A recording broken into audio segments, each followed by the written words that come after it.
기도하옵나이다. 아멘. 제가 그 2002년도에 처음 유학을 하기 위해서 시드니를 갔습니다. 여러분들 2002년도 하시면 딱 생각하면 어떤 게 생각나십니까? 2002년도 하면 월드컵 생각나시죠? 근데 제가 처음에 호주를 딱 가서 딱 그 학교를 바로 들어간 게 아니라 이제 좀 텀이 좀 있어가지고요. 그때 이렇게 좀 있었는데 그때 아마 주말에 경기를 했었던 걸로 기억을 해요. 한국 경기를 할 때마다 참 되게 외로웠습니다. 왜냐하면 이 정보가 없기 때문에 뭐 아는 사람도 없고 그러기 때문에 이 월드컵을 혼자서 봤어요. 참 청승맞지 않습니까? 월드컵을 혼자서 보고요. 막 이렇게 경기를 이겼는데도 불구하고 나가서 이걸 한국은 난리가 났었다 그러더라고요. 한국 전 막 그 나라가 막 붉은 물결로 막 물들이지 않았습니까? 근데 저는 그때 뭐 한국 이겼는데 기뻐할 그게 없어서요. 그 한인마트 슈퍼마켓 가가지고요. 그 주인 아저씨하고 손잡고 기뻐했었던 기억이 있습니다. 그럼 그때 많은 사람들이 이제 빨간색 티셔츠를 다 가지고 있지 않습니까? 누구나 한 번씩은 가지고 있다고 하는 그 빨간색 티셔츠. 우리가 축구를 좋아하는 사람이라면 그렇게 축구에 열광하고 좋아하는 사람을 무엇이라고 얘기하죠? 팬이라고 이야기합니다. 여러분 모든 운동에는 팬이 있어요. 요즘에는 뭐 그 좋아하는 가수들을 따라가는 사람들도 팬이라고 이야기하기도 하는데요. 여러분 팬이 있습니다. 이렇게 스포츠에 열광하는 자들을 우리는 흔한 말로 팬이라고 이야기합니다. 팬들은 경기에 열광합니다. 특정 팬들은요, 어떤 선수의 이름을 외우기도 하고요, 구단 활동에 관심을 보이기도 하고요, 어떤 선수를 영입할지에 대해서 팬들은 경기에 열광합니다. 특별히 요즘에 또 프로야구 시즌이기 때문에 야구를 좋아하시는 분들은 야구 팬들은 굉장히 이제 야구장을 찾아다니시는 그런 재미를 가지실 것 같습니다. 여러분 그런데 중요한 사실이 있습니다. 그게 무엇이냐면요, 팬은 팬일 뿐이지 결코 선수가 될 수 없다는 것입니다. 여러분 우리가 붉은 옷을 입고 경기를 응원할 수 있어요. 그리고 정말 막 선수들을 막 응원하고 막 소리치며 그들을 경기를 관람하고 응원할 수는 있지만 결국 뛰는 것은 여러분 선수라는 거예요. 여러분 팬과 선수의 결정적인 차이가 어디서 나오시는지 아십니까? 팬은 굉장히 많아요. 그런데 그 팬에 비해서 상대적으로 선수는 적죠. 팬은 응원합니다. 그렇지만 선수는요 뛰어요. 팬은 판단합니다. 그 결과에 대해서 판단하고요. 여기서는 감독이 저거 실수해서 저렇게 된 것 같아. 그렇게 판단을 합니다. 그렇지만 선수는 그 경기 결과에 대해서 책임을 집니다. 팬은 해도 그만 안 해도 그만입니다. 뭐 이거 그냥 뭐 좋으면 하고 이 팀이 마음에 안 들고 어떤 부분에 있어서 좀 마음에 안 들면 팬은 그만두면 그만이지만 선수는 그만둘 수가 없어요. 그게 생명이기 때문입니다. 그렇기 때문에 팬은 어디까지나 팬일 뿐입니다. 여러분 이러한 그 팬과 선수에 대한 증상이요, 예수님의 주변에서 그리고 현대교회 안에서도 동일하게 나타나는 것을 여러분 아십니까? 그럼 제가 감명 있게 읽은 그런 책 중에 하나가 바로 카일 아이들먼이라는 목사님께서 지은 팬인가 제자인가라는 책입니다. 여러분 그 책을 딱 피면요, 그 목사님이 인생에 있어서 가장 중요한 질문이라는 그 질문으로 시작을 하는데요, 인생에 있어서 가장 중요한 질문은 나는 누구인가? 나는 어떤 사람인가? 나는 무엇을 가지고 있느냐? 이것이 아니라 바로 이것이라고 이야기합니다. 당신은 그리스도의 제자입니까? 여러분 한번 이 질문을 한번 여러분 스스로 한번 해보시기 바랍니다. 저는 그 책을 딱 피고요, 내가 진짜 그리스도의 제자인가? 저는 저에게 질문해 봤었거든요. 정말 우리는 그리스도의 제자입니까? 그 목사님께서 그 책에서 이런 내용을 썼어요. 너무나 많은 사람들이 안타깝게도 자신이 제자라고 착각하지만 그들의 실상은 제자가 아니라 팬이다라고 그분은 그 책에서 이야기합니다. 저도 여러분에게 동일하게 한번 묻고 싶습니다. 여러분은 과연 교회나 신앙생활에 열광하는 팬입니까? 아니면 그리스도의 길을 걷는 제자입니까? 저는 팬과 제자를 이렇게 구분할 수 있을 것 같습니다. 구원의 은혜를 누리기만 하는 자는 팬이고, 주님을 따라 구원의 길을 따라 걷는 자가 바로 제자라고 생각합니다. 여러분 믿는 자라면 누구나 구원을 받습니다. 예수님께서 나의 죄 때문에 이 땅에 오셔서 죽으시고 살아나신 것을 믿는 모든 자가 구원을 받습니다. 이것이 우리 기독교가 가지는 가장 특별한 구원론의 차이입니다. 다른 종교는 행위로 구원을 얻습니다. 그래서 수많은 고행이나 말도 안 되는 것들을 행하기도 하지 않습니까? 우리 이슬람에 대해서 배우기도 했는데요. 여러분, 이슬람에서 생각하는 구원은요, 우리가 생각하는 구원과 달라요. 완전히 철저하게 행위로 인한 구원을 그 사람들은 주장을 합니다. 그래서 그 사람들은 양쪽 어깨에 천사를 하나씩 달고 다닌다고 이야기해요.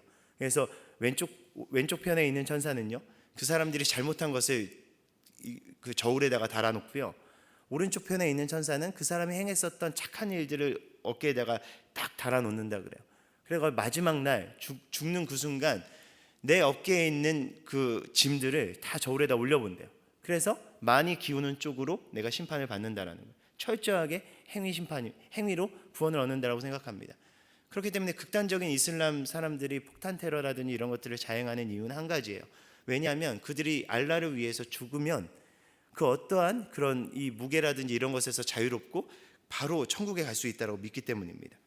그렇기 때문에 그런 말도 안 되는 고행이나 이런 것들을 행하는 것입니다. 그렇지만 우리는 무엇을 믿습니까? 길이요 진리요 생명이신 예수 그리스도를 믿는 것 아닙니까? 그분을 온전히 믿을 때 우리는 구원을 받습니다. 여러분, 구원은요 전적으로 하나님께서 우리에게 베푸시는 것입니다. 여러분, 우리의 행위나 우리의 노력이 아닙니다. 바로 하나님께서 은혜로 허락하실 때 우리는 그것을 받고 그것을 누릴 수가 있는 것입니다. 그렇기 때문에 구원을 우리는 선물이다라고 이야기하고 은혜다라고 이야기하는 것입니다. 전적인 하나님의 선물이고 하나님의 은혜입니다. 그런데 이것은 철저히 받는 우리의 입장이고요, 우리의 입장에서 선물이고 은혜라고 이야기할 수 있고 이것이 공짜라고 이야기할 수 있지, 이것이 하나님의 입장에서는 어떻습니까? 하나님께서는 그 은혜를 우리에게 공짜로 허락하시기 위해, 믿는 자들에게 거저 허락하시기 위해 하나님께서는 무엇을 희생하셨냐는 말입니다. 하나님께서는 자신의 하나뿐인 아들을 희생하셔야 했습니다. 그리고 그 아들은요, 하늘에서 누리던 모든 보좌와 영광을 다 희생하고 낮고 낮은 이 땅 가운데 내려오셨습니다. 자신이 만든 인간들에게 끊임없이 모욕당하고 모함을 당하고 벗겨짐과 매맞음을 당하고 결국 십자가에 달려 돌아가지 않으셨습니까? 그분이 숨이 끊어지는 그 순간까지도 그분은요, 죄 많은 인간들을 용서해달라고 아버지께 간청하였습니다. 여러분, 이러한 하나님의 놀라운 사랑을 받은 자라면, 하나님께서 나를 이렇게 사랑하셨구나, 이제 난 더 이상 죄인이 아니구나, 나는 구원받았구나, 끝이다 라고 이야기할 수 있겠습니까? 여러분, 이렇기 때문에 구원파의 교리가 잘못된 거예요. 여러분, 구원은 한 번 받는다라고 끝나는 것이 아닙니다. 여러분, 구원은 한 번 경험하면 끝이 될 수가 없습니다. 진짜 하나님께서 우리에게 주신 것이 그 누구도 주실 수 없는 가장 값진 은혜라고 믿는다면, 그 은혜를 받은 자로서 과연 우리는 어찌 살아야 될지 고민할 수밖에 없다는 것입니다. 절대로 구원에서 끝나는 삶을 살아가지 않습니다. 진정으로 구원을 받은 자라면 삶을 고민할 수밖에 없는 것입니다. 여러분, 구원받았다고 우리의 신앙이 끝나는 것이 아닙니다. 우리는 구원을 받아도 주님을 만나는 그날까지 이곳에서 살아야 됩니다. 죄악은요 여전하고요, 죄의 유혹도 여전한 이곳에서 우리는 살아가야 합니다. 그렇기 때문에 구원받은 것만큼 중요한 것은요, 우리가 구원받은 자로서 어떻게 살아가야 되느냐, 어떻게 우리가 구원에 합당한 그 길을 걸어가야 되느냐, 여러분, 그것이 더 중요하다는 것입니다. 교회에 나와서 예수 믿는 것 중요합니다. 그렇지만 우리가 믿는 믿음대로, 우리가 고백하는 신앙대로 우리의 실제적인 삶에서 살아나가는 것이 저는 더 중요하다고 생각합니다. 저는 그것이 팬이 아닌 제자의 삶이며, 그것이 바로 주님께서 우리 위해 걸어가신 그 구원의 길을 함께 걷는 그 진정한 믿음의 삶을 살아가는 것이라고 생각합니다. 오늘 본문 25절 말씀은요 이렇게 시작합니다. 수많은 무리가 함께 갈새에. 여러분, 예수님은요 이 당시에 슈퍼스타였습니다. 여러분, 생각해 보십시오. 예수님께 나아가기만 하면 문제가 해결됩니다. 어떠한 병에 걸렸든지 어떠한 문제가 있든지 끊임없이 태어나서 끊임없이 자신의 삶을 괴롭히던 귀신의 세력조차 예수님 앞에 나아가면 그 모든 것이 해결됩니다. 그 자리에서 해결됩니다. 여러분이 그 문제를 가지고 있었다면, 예수님께서 살아계셨던 그 당시에 여러분이 함께 사셨다면 그 문제를 가지고 예수님께 나아가고 싶지 않았겠습니까? 그렇기 때문에 예수님의 주변에는 늘 수많은 사람들이 따라다녔다는 것입니다. 여러분, 지금도 이처럼요 수많은 무리들이 주님을 따르는 모양을 합니다. 그렇지만 그들이 진정으로 주님을 따랐다라고 이야기할 수 있겠습니까? 여러분, 이들은 필요에 의해서 주님을 따랐습니다. 고침받고 싶고, 가르침받고 싶고, 어떤 특정 문제 해결해 보고 싶고, 예수님이 누군지 궁금하기도 하고 이런 여러 가지 이유에서였습니다. 그럼에도 불구하고 그들은 군중이었습니다. 무리였습니다. 그러나 예수님께서 원하셨던 것은 무리나 군중이 아니라 바로 제자였습니다. 왜요? 오직 제자만이 예수님께서 걸어가셨던 그 십자가의 길, 그 구원의 길을 따라 유일하게 걸을 수 있는 자들이 바로 제자들이었기 때문입니다. 예수님을 따르던 대다수의 군중들은 응답받기 위해 주님을 따르고 신비한 것을 체험하기 위해 주님을 따랐지만 결코 자신을 희생하지 않았습니다. 마치 극장이나 경기장에서 수많은 청중들이 모인 것처럼 그들은 모여 있었지만 예수님의 사역에 동참하지 않았던 것입니다. 주님께서는 청중이 아니라 선수를 찾고 계십니다. 주님께서는 그분이 걸어가신 그 구원의 길이라는 그 사명의 바통을 이어받아서 이제는 주님께서 그 가신 길을 향해서 믿음으로 뛰어갈 그런 자들을 여전히 찾고 계신다는 것입니다. 그렇다면 주님께서 원하시는 그 길이 무엇일까요? 주님께서 원하시는 삶은요, 그저 구원함에 머무는 삶이 아닙니다. 실제로 구원받은 자로서 이제는 구원의 길에 함께 동참하는 그 삶을 원하시는 것입니다. 중생에 머무는 삶이 아닙니다. 여러분, 우리가 중생을 경험했다면 어떠한 삶으로 이어져야 됩니까? 바로 성결한 삶을 살아나가기 위해서 이어져야 되듯이 바로 중생을 경험한 삶, 바로 그 삶이 성결한 삶으로 나아가는 그 삶이 바로 제자의 삶이라는 것입니다. 결국 예수님을 따르는 삶은 바로 신앙생활로 살아가는 것이 아니라 교회와 삶이 분리되는 것으로 살아가는 삶이 아니라 삶 자체가 바로 예수님을 따르는 삶, 예수님께서 이루신 구원을 이루어가는 그 삶을 살아가는 것이라는 것입니다. 그렇다면 제자는 어떻게 살아가는 자가 제자라고 이야기할 수 있겠습니까? 주님을 따르던 수많은 군중들을 향해서 하신 예수님의 말씀을 통해 우리는 과연 제자가 어떠한 삶을 살아갈 수 있을지 발견할 수 있습니다. 25절부터 26절입니다. 제가 읽어드리겠습니다. 수많은 무리가 함께 갈새 예수께서 돌이키사 이르시되 무릇 내게 오는 자가 자기 부모와 처자와 형제와 자매와 더욱이 자기 목숨까지 미워하지 아니하면 능히 내 제자가 되지 못하고. 제자가 되는 첫 번째 방법은요, 예수님께서는 미워하라라고 이야기합니다. 무엇을 미워하라라고 이야기합니까? 내 삶의 소중한 것들, 내 삶에 버릴 수 없는 것들, 그것들을 미워하라는 것입니다. 오늘 주님께서 말씀하신 거가 무엇입니까? 나의 부모와 처자와 나의 형제와 자매와 그리고 더욱이 자기 목숨까지도. 여러분, 이게 버릴 수 있는 것들입니까? 여러분, 이게 미워할 수 있는 것들입니까? 여러분, 이 본문 딱 처음 읽으셨을 때 어떠셨습니까? 그냥 미워해야지 생각 드셨습니까? 저는요, 처음 이 본문을 읽었을 때요, 이게 과연 가능한가? 라는 생각을 했어요. 어떻게 주님께서, 이게 다 주님께서 허락하신 것들 아닙니까? 하나님께서 하나님의 마음으로 사랑하고 지켜가고 그 가운데 하나님 뜻을 이루어가기 위해 하나님께서 허락하신 것들인데 어떻게 이것을 미워하라라고 얘기할 수 있을까라고 저는 굉장히 고민했었던 시간이 있었습니다. 그런데 여러분, 이것을 온전히 이해하기 위해서는요, 마태복음 본문도 함께 이해할 수 있어야 됩니다. 마태복음 10장 37절부터 38절은요 이렇게 말씀합니다. 아버지나 어머니나 나보다 더 사랑하는 자는 내게 합당하지 아니하고 아들이나 딸을 나보다 더 사랑하는 자도 내게 합당하지 아니하며 또 자기 십자가를 지고 나를 따르지 아니하는 자도 내게 합당하지 아니하니라. 여러분, 여기서 미워하다라는 말은요, 증오하다라는 말이 아니라는 거예요. 사랑의 우선순위에 대한 이야기라는 겁니다. 무엇보다 주님을 향한 사랑이 가장 우선시 돼야 됨을 이야기한다라는 거예요. 주님을 가장 사랑하고 주님을 향한 사랑의 기초 위에 그 다른 사랑을 쌓아 올려야 된다는 것입니다. 여러분, 우리의 가족보다, 우리의 명예보다, 그 어떤 것보다 예수님을 가장 먼저, 가장 더욱더 사랑할 수 있어야 된다는 것입니다. 여러분, 주님을 가장 사랑해야 그분을 따를 수 있고요, 그분께서 허락하신 그 구원의 길을 걸어나갈 수 있기 때문인 것입니다. 왜요? 오직 주님만이 길이요 진리요 생명이시라고 이야기하지 않습니까? 여러분, 세상적인 길이 성공의 길이 아닙니다. 빵빵한 세상적인 학력이나 커리어가 진리가 아니고요, 돈이 생명이 아니라고 이야기합니다. 우리의 가정, 우리의 행복, 우리의 자녀, 다른 것 위에 세워놓으면요 결국 무너지게 되어 있다는 것입니다. 그러나 주님 위에 우리의 모든 것을 세워갈 때 그 가운데 길이 있고요, 그 가운데 진리가 있고요, 그 안에 생명이 있다는 것입니다. 여러분, 우리는 너무나 안타깝게도 주님을 따른다라고 하면서도 얼마나 주님이 뒷전인 경우가 얼마나 많이 있습니까? 힘들 때 주님을 찾지만 결정적일 때 세상의 것을 따르고 세상의 방법들을 더 사랑하고 내 주변에 있는 것들을 지키기 위해서 때로는 하나님께서 우리에게 부르신 그 부르심을 저버릴 때가 얼마나 많이 있냐는 것입니다. 이번 고난 주간을 통해서 하나님께서 원하시는 것이 무엇이겠습니까?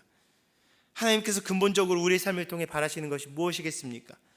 이제 우리의 시선을 주님께 고정해서 이제는 주님을 중심에 두고 그 기초 위에 우리의 삶을 쌓아 올리는 것입니다. 그분으로부터 우리의 삶이 왔으니 오직 그분을 통해서만 우리가 오늘을 살아갈 수 있고 내일을 바라볼 수 있는 것입니다. 여러분, 세상의 것을 다 가져도 주님을 따르지 않으면 실패한 인생이 됩니다. 그러나 세상의 것 다 놓쳐도요, 오직 주님을 붙들면, 오직 주님을 따르면 가장 성공한 인생이 되는 것입니다. 오직 그리스도를 가장 사랑하고 그 위에 서서 길과 진리와 생명이 되신 그분과 동행할 수 있는 우리 모두가 되기 예수님의 이름으로 간절히 축원합니다. 그렇기 때문에 예수님을 가장 사랑하고 그 길을 따르는 자는요, 반드시 행해지는 것이 한 가지가 있는데 그것이 무엇이냐? 바로 십자가를 지게 되어 있다는 것입니다. 누가복음 14장 27절 말씀은요, 제자가 되는 길 두 번째 길을 바로 이렇게 말씀하고 있습니다. 누구든지 자기 십자가를 지고 나를 따르지 않는 자도 능히 내 제자가 되지 못하리라. 27절의 시작은요, 누구든지라고 이야기합니다. 주님을 따르기 위해서는, 주님을 따르는 길에는 누구든지 예외가 없다라는 것입니다. 누구든지 자신의 십자가를 지고 주님을 따르지 않으면 주님의 제자가 될 수 없다라는 것입니다. 나는 아직 어리니까, 나는 아직 신앙생활을 한 지 얼마 안 됐으니까, 나는 신앙생활 오래 했으니까, 나는 수험생이니까, 나는 취직한 지 얼마 안 됐으니까, 나는 아직 애가 어리니까, 나는 아직 해야 될 것들이 너무나 많이 있으니까, 여러분, 이런 것들이 변명이 되지 않는다라는 것입니다. 누구든지 예외가 없다라는 것입니다.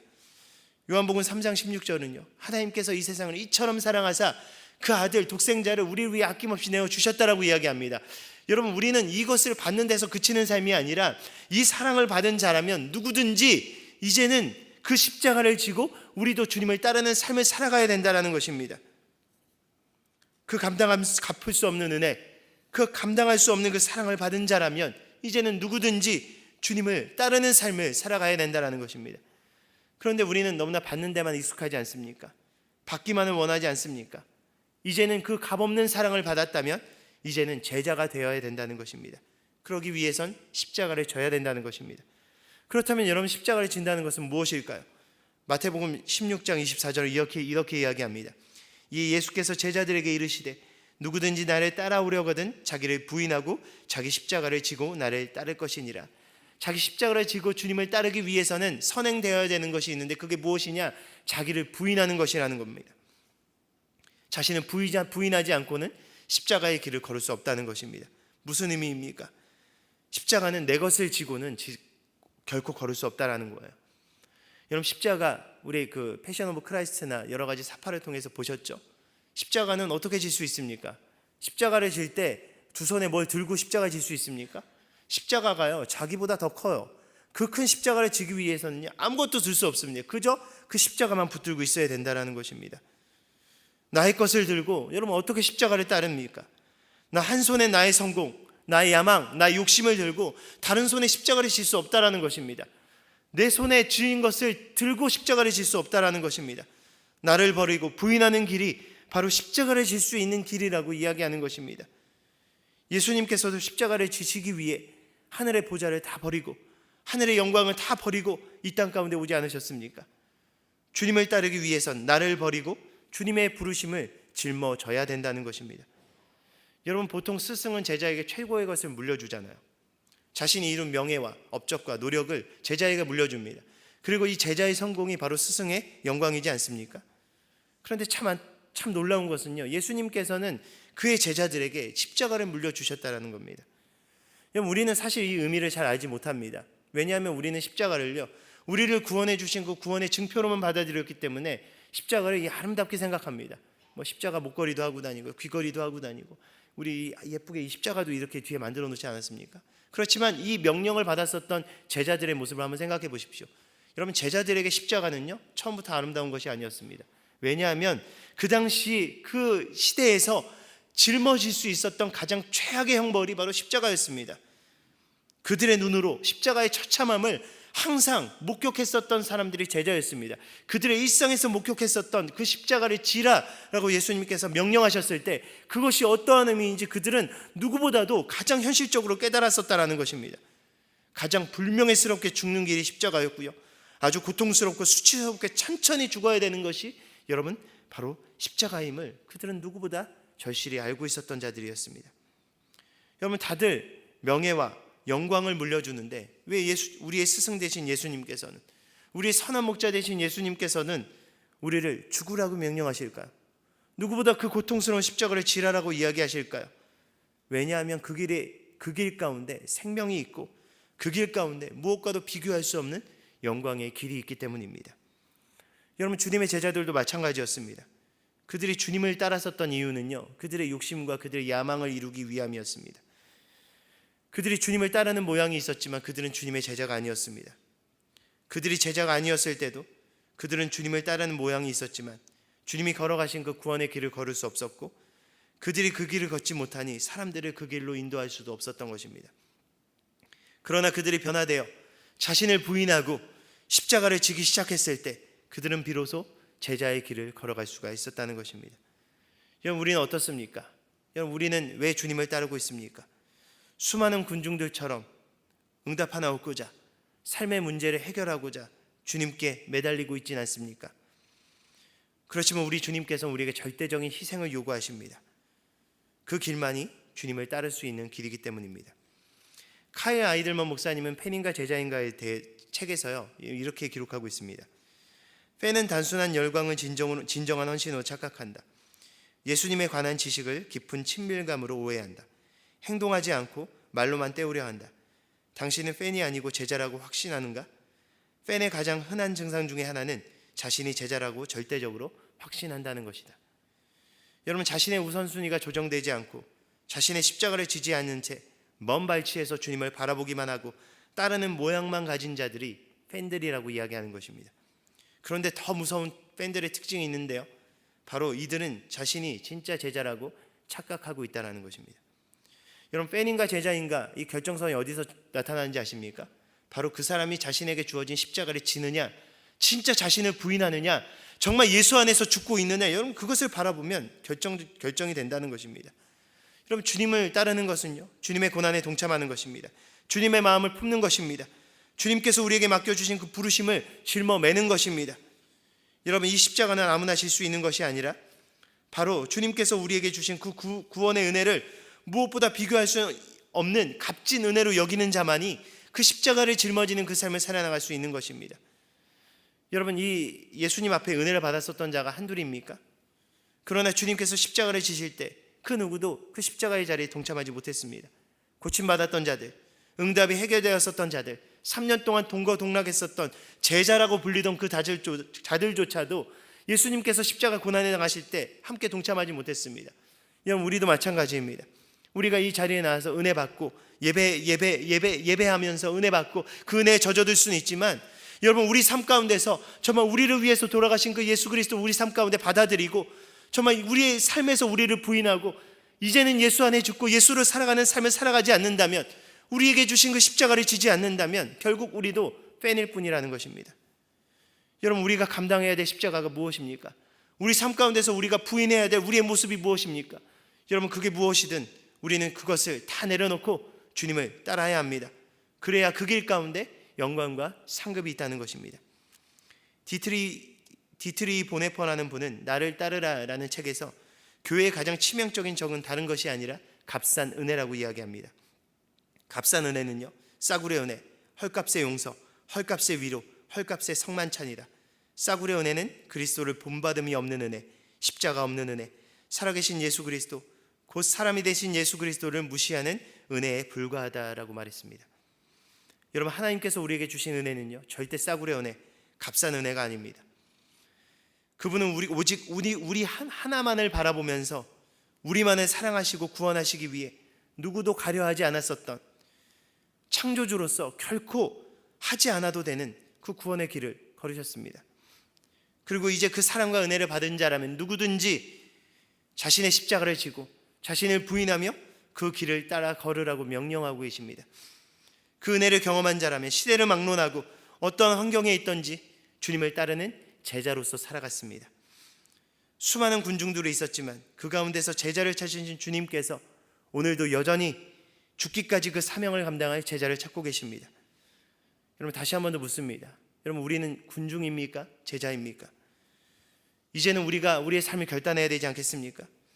삶과 신앙이 구별된 모습에서 벗어나는 진짜가 되도록, 이제는 우리를 구원하신 그 은혜를 누리며 그 은혜를 온전히 전달하는 자가 되도록, 적당히 타협하고 머무르는 신앙에서 정말 본질을 추구하고 이제는 내가 죽고 오직 예수가 드러나는 삶으로 살아가야 되지 않겠습니까? 혹시 우리의 삶이 아직까지 군중에 머물러 있다면 이젠 제자로 헌신하시기 바랍니다. 관객에 머물러 있다면 이제는 달려가신 주님과 함께 뛰는 선수로 뛰어가시기 바랍니다. 방관자로 살아왔다면 이제는 삶 가운데 일어난 치열한 영적 전쟁 가운데 이제는 일어나서 성령께서 주시는 전신갑주 입고 싸워나가는 영적인 전사로 일어나시기 바랍니다. 죽을 수밖에 없는 우리를 주께서 살리셨으니 이제 남은 생 우리의 것이 아닙니다. 이 바로 주님의 것입니다. 그렇게 이제는 살아도 주를 위해, 죽어도 주를 위해 사는 것이 바로 우리의 사명인 것입니다. 한 번 사는 인생, 진짜 제자로 살고 죽어서 그 삶이 우리의 삶의 하나의 미달로 심겨져서 우리가 심기어진 바로 그곳에 하나님께서 원하시는 아름다운 또 다른 제자의 열매가 우리의 삶을 통해 아름답게 맺혀지는 귀한 삶을 살아나가는 우리 모두가 되길 예수님의 이름으로 간절히 축원합니다. 우리 시간 함께 나눈 말씀을 놔두고 우리 시간 좀 다 같이 기도하면서 나아가기 원합니다. 주님, 우리가 이제는 제자로서 살아가기 원합니다. 이제는 주님을 가장 사랑하며 가장 가치 있게 여기며 이제는 나의 삶 가운데 주님께서 우리에게 주신 그 십자가를 온전히 지며 살아가기 원합니다. 주님께서 우리를 붙들어 주시고 이제는 주님을 진짜 따르는 삶을 살아갈 수 있는 우리 한 사람 한 사람 될 수 있도록 우리를 붙들어 주시옵소서. 우리 시간 다 같이 주여 한번 부르고 간절한 마음으로 주님 앞에 다 같이 기도하면서 나아갑니다. 다 같이 기도합니다.